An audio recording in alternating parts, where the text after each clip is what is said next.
Good evening, Eleni Roussos with ABC News. The Kenbi Land Claim across the harbour from Darwin has been one of the most divisive in history, and now that it's been settled, passions are running high. Some residents in the claim area are welcoming prospects of development as a result of the settlement, but others are angry they haven't been recognised as traditional owners.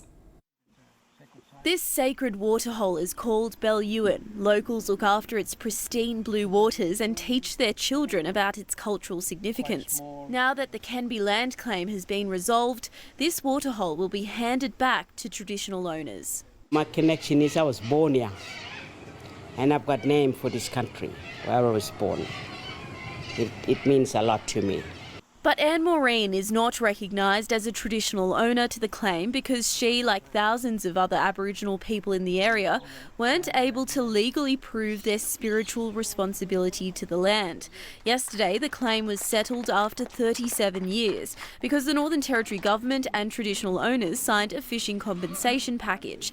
The settlement included 13,000 hectares of freehold land in the north of the Cox Peninsula, earmarked for development. They can maybe put more jobs to it for our young people that's growing up here today, you know?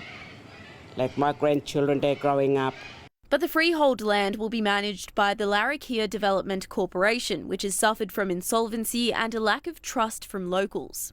In the last 3 years, we've sat through at least 5 separate audits, all of them returned unqualified. They're in debts, they got no credibility, and yet they're in the part of the Kenbi deal.